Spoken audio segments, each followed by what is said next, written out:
Hello friends, welcome to Anju vlogs. ఇక్కడ నేను ఈ వీడియోలో మా పాప కోసం మ్యాథ్స్ డేకి నేను ఒక యాక్టివిటీ చేస్తున్నాను. సో స్కూల్లో ఇచ్చిన యాక్టివిటీ అందుకోసం నేను చేస్తున్నా. సో యాక్టివిటీ ఏది ఇచ్చినా కానీ ఫస్ట్ పిల్లల కన్నా పేరెంట్స్కి ఎక్కువ వర్క్ అవుతుంది ఈ ప్రజెంట్ డేస్లో. మా పాపకి ఏమి ఇచ్చారంటే ఫ్రాక్షన్స్ టాపిక్ పైన ఇచ్చిండ్రు. మ్యాథ్స్ డే ఉంది కదా మనకి డిసెంబర్ 22కి ఫ్రైడే రోజు. సో యాక్టివిటీ ఇచ్చి కూడా చాలా డేస్ అవుతుంది. కొన్ని కారణాల వల్ల దాన్ని డిలే చేసుకుంటా పోయి ప్రజెంట్ ఈ రోజుకి కుదిరిందనమాట. సో మ్యాథ్స్ డేకి వాళ్ళు ఆల్రెడీ ఒక వీడియో పంపించినారు ఆ మెథడ్లో చేయమని చెప్పేసి.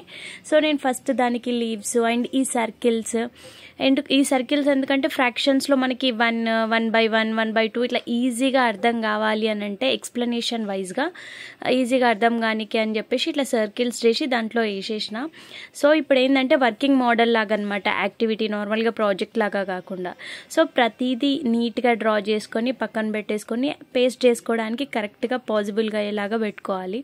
సో నేను అలాగే పెట్టుకున్నాను, మీకు ఏదైనా యూజ్ అవుతుందని చెప్పేసి. సో తర్వాత అక్కడ ఉన్న బర్డ్ని కార్డ్బోర్డ్కి పేస్ట్ చేసి మనం చేసిన సర్కిల్స్ అన్నిటినీ ఒకే దగ్గర పెట్టేసి పిన్ చేసి నేను పేస్ట్ చేసిన అనమాట. అండ్ దానికి ఇలా ఒక్కొక్క పేపర్కి కూడా మళ్ళీ సపరేట్గా స్టిక్ చేసిన. ఫైనల్లీ మేము చేసిన ప్రాజెక్ట్ ఇది. Fraction bird is ready. And maths day కాబట్టి మ్యాథ్స్ డే అని మెన్షన్ చేసినాము.